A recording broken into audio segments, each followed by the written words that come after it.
Հանուն հոր և որդվո և ոգվույն սրբո ամեն։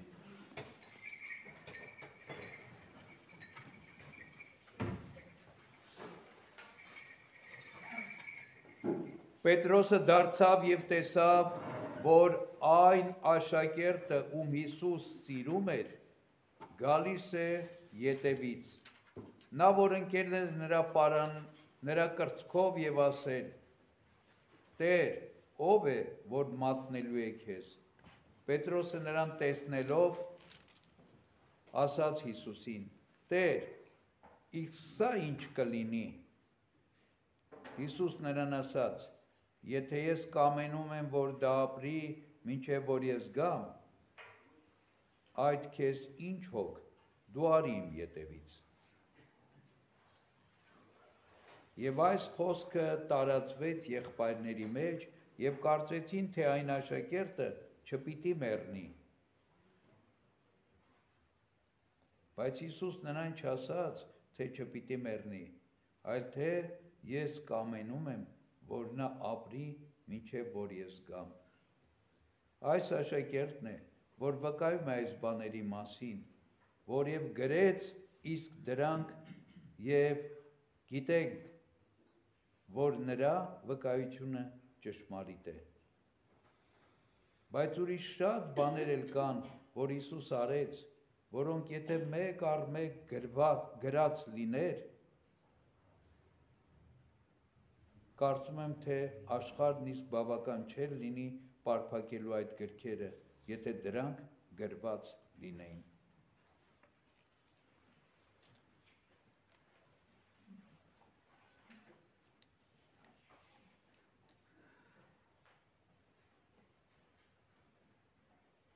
Եթե ես կամենում եմ, որ դա մնա, մինչև ես գամ,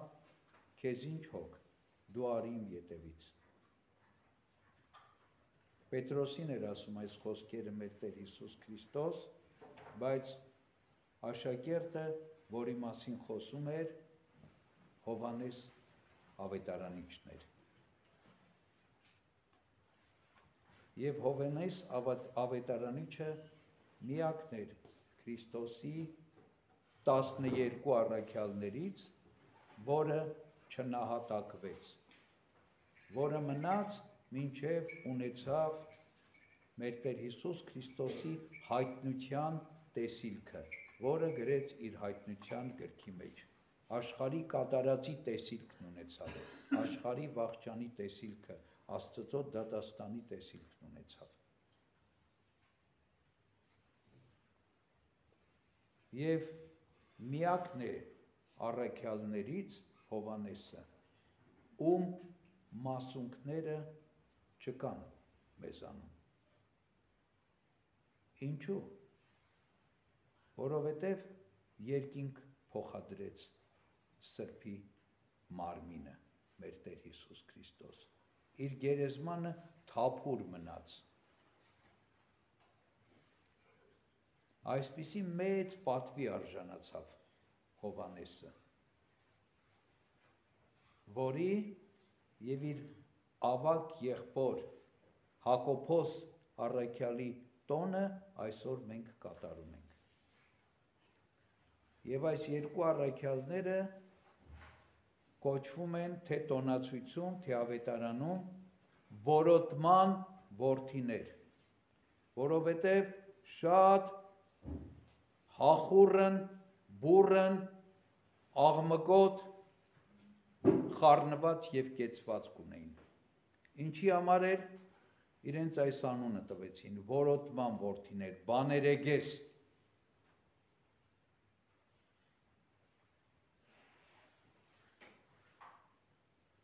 Եվ ավետարանի մի քանի դրվագներից երևում է իրենց այդ բուռն լինելու հանգամանքը։ Երբ ասում է Հիսուսն անցնում էր Սամարիայով և որոշեց մտնել սամարացիների մի գյուղ, այդ գյուղի բնակիչները չընդունեցին Տիրոջը։ Եվ ինչ են ասում Հովհաննեսն ու Հակոբոսը. Տեր, կուզես երկնքից կրակ իջեցնենք և այս գյուղը ոչնչացնենք։ որի համար հանդիմանվեցին Տիրոջից։ Ասեց, չգիտեք ինչ հոգուց եք դուք։ Սիրո, հեզության, ողորմության, մարդասիրության, այլ ոչ թե պատժելու, քանդելու, այրելու։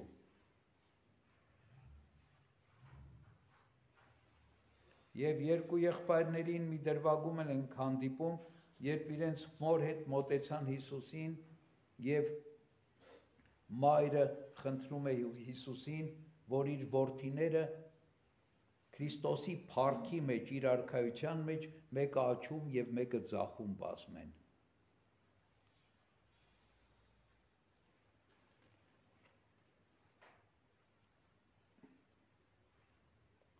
Այս շատ մարդկային և շատ բնական է։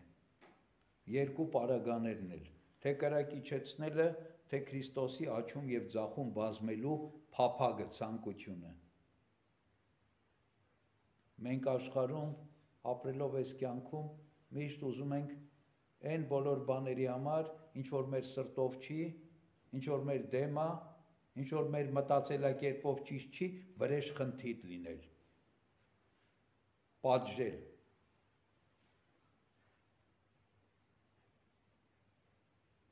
Մենք ուզում ենք մեծության, փառքի, բարձրության հասնել։ Եվ այս երկու եղբայրներն էլ ուզում էին Քրիստոսի աչում և ձախում բազմել իր փառքի մեջ։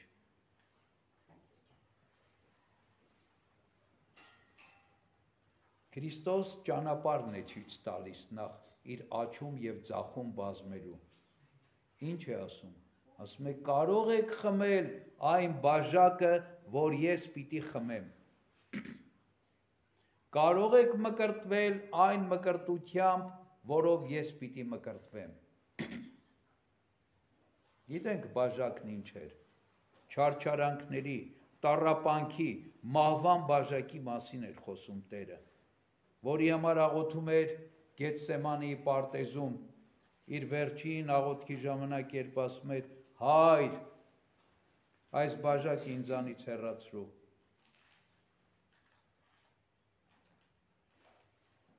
Հոգիս հոժար է, բայց մարմինս տկար։ Բայց եթե քո կամքն է, կխմեմ այն։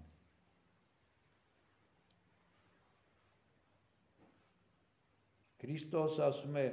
Հակոբոսին և Հովհաննեսին, կխմեք այդ բաժակը, կմկրտվեք այն մկրտությամբ, արյան մկրտությամբ, որով ես խաչի վրա մկրտվեցի։ Եվ այս երկու հախուռն եղբայրները առաջ նետվող, համարձակ, քաջ, ասում են, այո Տեր, կխմենք այդ բաժակը և կմկրտվենք այդ մկրտությամբ։ Հակառակ Պետրոսի պարագային, երբ Պետրոսն ասեց, մահ էլ լինի, քեզ չեմ ուրանա, քո հետևից կգամ, քեզ չեմ լքի, որտեղ Հիսուսն ասեց, այս գիշեր դու ինձ 3 անգամ կուրանաս, այս պարագային չի ասում, որ դուք չեք խմի այդ բաժակը կամ չեք մկրտվի այդ մկրտությամբ։ Ասում է, թեև բաժակը կխմեք և մկրտությամբ էլ կմկրտվեք, բայց իմ աչում և ձախում նստեցնելը հորից է տրված նրանց, ում համար որ նախատեսված է։ Իհարկե, այս առաքյալները բազմեցին Քրիստոսի աչում ու ձախում, ի վերջո, բայց ոչ այնպես, ինչպես իրենք էին կարծում, այլ այնպես, ինչպես Տերը առաջարկեց, խմելով մահվան բաժակը և մկրտվելով արյան մկրտությամբ։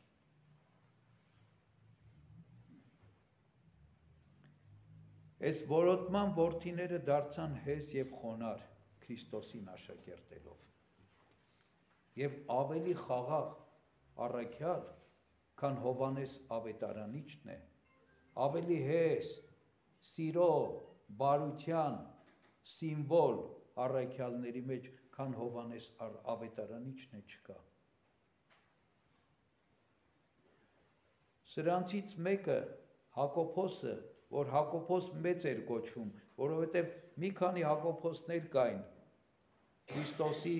առաքյալների աշակերտների մեջ, եւ բոլորից տարբերվելու համար սա կոչվում էր Հակոբոս մեծ։ Հակոբոս մեծ եղավ առաջին նահատակ առաքյալը, որ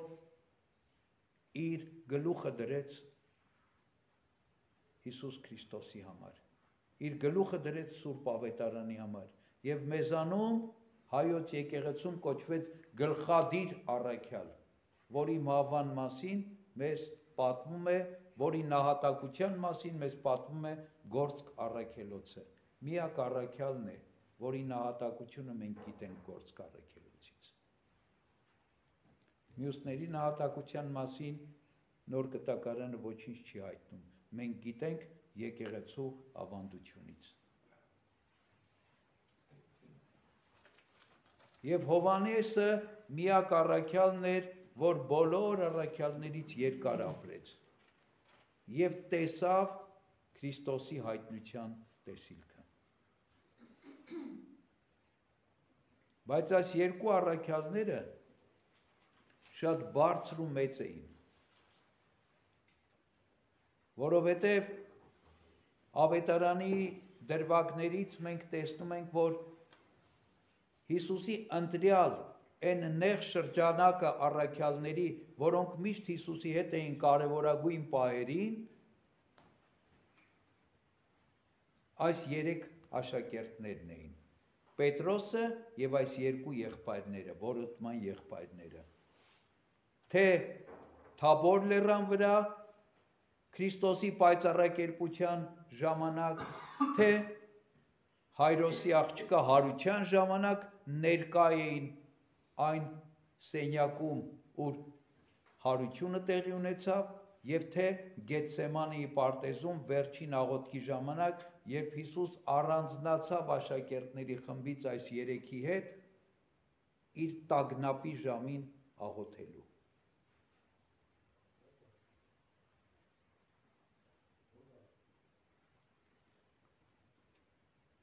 Այս առաքյալներից Հովանեսն արժանացավ Աստվածամոր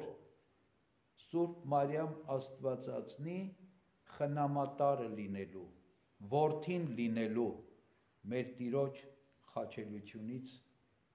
հետո, հարությունից հետո։ Եվ նաև արժանացավ մարմնով երկինք վերափոխվելու։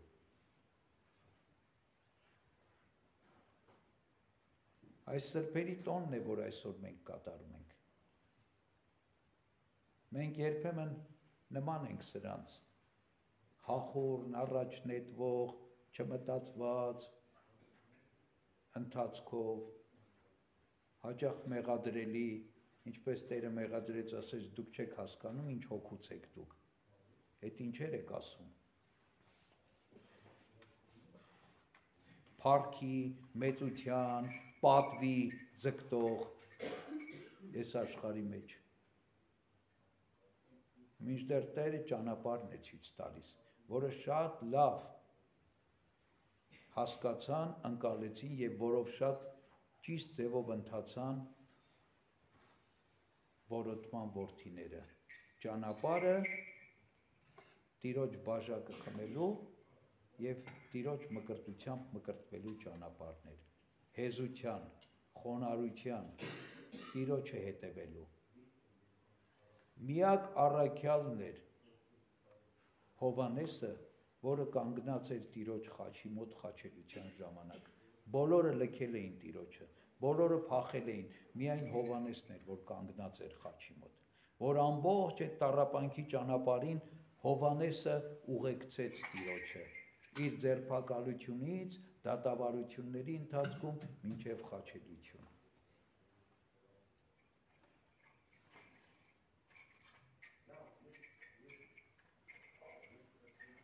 Եվ այս առաքյալը ավետարանում կոչված է սիրելի աշակերտ։ ամենակրտսերն էր առաքյալներից եւ Քրիստոսի կողմից շատ սիրված։ Ոչ թե կրտսեր լինելու հանգամանքի համար, այլ իր նվիրումի եւ իր սիրո համար։ Եվ ինքն էլ նույնն էր քարոզում։ Իր թղթերում, իր ավետարանում անընդհատ սեր է քարոզում։ Ասում է սիրեցեք միմյանց։ Ձեր սիրելով պիտի ճանաչվի, իրար սիրելով պիտի ճանաչվեք դուք որպես քրիստոնյա, որպես Քրիստոսի աշակերտներ։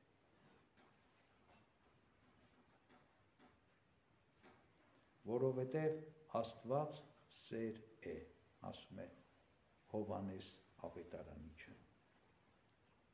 Եվ այդ սիրով ընթացան այս երկու եղբայրները։ Մեկը առաջինը իր գլուխը դրեց Քրիստոսի սիրո համար, մյուս իր ամբողջ կյանքը, տառապանքով, տանջանքով, փորձություններով լի կյանքը նվիրեց Քրիստոսին։ Եվ երկուսն էլ հասան Տիրոջ աչում եւ ձախում բազմելու։ Հետաքրքիր է Երուսաղեմի Սրբոց Հակոբյանց տաճարում կա մի սրբապատկեր, որտեղ պատկերված են այս երկու առաքյալները, մեկը բազմած Քրիստոսի աջում, մեկը ձախում եւ իրենց ընթացքը եւ իրենց նահատակությունը։ Եվ այդպես բացատրում են այդ նկարը ասելով, որ առաջինը Հակոբոսը նահատակվեց եւ առաջինը եղավ եւ վերջինը Հովհաննեսը ննջեց եւ ինքն էլ վերջինը եղավ նա առաքյալների մեջ որ ննջեց եւ այսպես երկուսն էլ ի վերջո հասան Քրիստոսի աջում եւ ձախում բազմելուն։ Այս սուրբ առաքյալների հիշատակն է, որ այսօր մենք կատարում ենք։ Այս ավագ տոներից վերջինն է այս տարվա, որ մենք այսօր կատարում ենք։ Խնդրենք, աղաչենք, թող այս սիրո առաքյալները մեզ սիրով լցնեն։ Խոնարհությամբ, հանդարտությամբ, հեզությամբ մեր որոտվող, որոտացող բաներեգես ոգիները խոնարհության դարձնեն, հանդարտության բերեն, սիրով եւ ողորմության առաջնորդեն։ Աստծո շնորհը, սերը, խաղաղությունը թող ամենքիս հետ լինի, ամեն։